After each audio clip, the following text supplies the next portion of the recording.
It's organized retail crime by professional crews.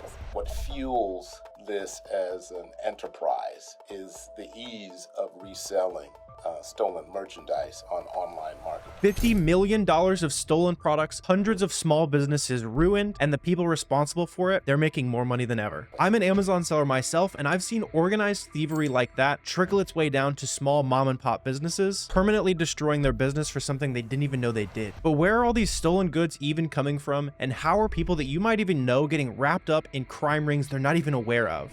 It's because of perfectly innocent looking websites like this one right here. In fact, this company got involved on the multi-million-dollar scale in selling stolen goods to unknowing Amazon sellers, which, by the way, this website has since been wiped clean of any products they sell. You can see they have nothing listed on the website. Companies like that one are buying and trafficking these stolen goods, whether they know it or not. All the while, these companies are being run by sports car driving, flexing businessmen who are being platformed by some of the biggest creators on YouTube. So let me back up a little bit. There are tons of very legitimate distributors who simply buy items from big companies like Procter & Gamble, and then they end up flipping those items to Amazon sellers. There's nothing wrong with being a middleman, being a distributor in that transaction, but where companies like this went wrong and it led to a huge issue for tons of Amazon sellers and tens of millions of dollars of stolen goods traffic is that these wholesalers were not verifying the legitimacy of the suppliers that they were actually buying from. And so according to a CNBC article, companies like KZ International claim to have no idea that they were buying and selling stolen merchandise. For example, in this article, one of these distributors that was unknowingly selling fake products ended up buying them from a different company called Stride Trading. The original distributor who ended up selling these items to an Amazon seller even admitted to having no idea or ever even investigating the supply chain of who they were buying from. So these theft rings get very convoluted and very complicated very fast. But based on the fact that Stride was listed as a supplier for a lot of other suspended sellers, I'd say there's a reasonable suspicion that they might be involved in the original source of the products. So as more and more Amazon sellers were buying these products from gray market distributors who weren't even aware where they were buying products from, a lot of these Amazon sellers started getting letters from the original brand owners letting them know that the products that they were selling had been stolen. A lot of these big companies were buying the inventory from third-party sellers, checking the serial numbers and verifying that these items had originally been stolen. And so here's where it gets hairier and even more insane. I don't think a lot of people know about this side of how things are being stolen to sell on Amazon. And this is really where I want to add on to the conversation from what I've already seen out there. In fact, this theft goes a lot deeper than people simply walking out with whatever they can carry, selling it to a big parent company who sells it to a bunch of smaller companies, and it gets lost from there. This actually goes all the way back to the ports where the original containers stuffed full of Shark vacuums, Keurig coffee makers, all of those products were originally intended to be delivered. This is how these theft rings are actually able to scale. According to the California Highway Patrol, they seized over $50 million worth of stolen products. And what they're doing is using a fake bill of lading at the port to roll up, steal an entire container full of one of these products, and take it off and start distributing it down through their network. A bill of lading is basically just a document that verifies who the item's supposed to go to, a rough description of what's in that shipment. And so if someone's able to acquire insider information as to what is going to be in each individual container at the port, they can forge bill of lading documents, steal it, and no one's even going to notice for weeks, months, if not ever. So between organized theft and literally just stealing crates from the port, a lot of that inventory was going to companies that have yet to be identified. And then those companies would sell to people like KZ International, who allegedly unknowingly shipped stolen inventory to people who bought from them. Whether you believe they didn't know or not, I'll leave that up to you. All I know is that as an Amazon seller myself, if I got a price sheet from a distributor and everything was a quarter of the price I'd ever seen it at before, I'd probably scratch my head a little bit and wonder at least where they're getting it from. All these stolen goods trickling their way down to these small mom and pop businesses who actually took the fall and had Amazon seller accounts suspended or deactivated because they couldn't prove that their inventory was legit. All of that is a very tragic and interesting story to hear about, but where does this actually matter for you? If you already watched some of my videos, you're probably an Amazon seller yourself, and the biggest thing I want you to be aware of is to be very careful with who you end up buying inventory from. Most of these scammers ended up selling their products through Instagram, Telegram, really just big group chats where they're going to throw out a text that says, hey, you can buy this Shark vacuum at half the price you've ever seen it before. And of course, a lot of unknowing Amazon sellers are going to jump on that opportunity, but it's super important to just do some quick due diligence before you buy any inventory inventory to verify that you're not about to get scammed. Check things like the Better Business Bureau, Google their company name, and do a quick research session to make sure that the company's been around for a while. Maybe even find the owners on LinkedIn. You can see who their warehouse staff is. A lot of different things you can do to verify that you're not buying from some random McLaren driving Telegram scammer. Most of these issues have since been resolved as well, and it led to a wave of Amazon forcing sellers to prove where they're buying their inventory from, which ended up increasing the percentage of legitimate sellers on Amazon. And this last Q4 for my business was the best we've had yet. And I think a lot of that is because Amazon's kicking off a lot of these illegitimate sellers, even if the sellers didn't know it was legitimate or not. Most of the videos here on my channel show you how to build a legitimate, respectable Amazon business, literally buying from big name brand websites like Nike or Walmart. So if you're interested in starting a side hustle that actually works, go ahead and subscribe, start watching the beginner playlist I have for you, because I've laid out a ton of the information that helps me sell over $2 million a year, not getting scammed or getting my account shut down. But I really appreciate you guys watching this video. Let me know if you have any questions or comments down below. Always happy to answer those. Would love to chat about this crazy story with you. Also, like, subscribe, that kind of stuff helps me out with the algorithm. But I really appreciate you watching this video, and I will see you next time.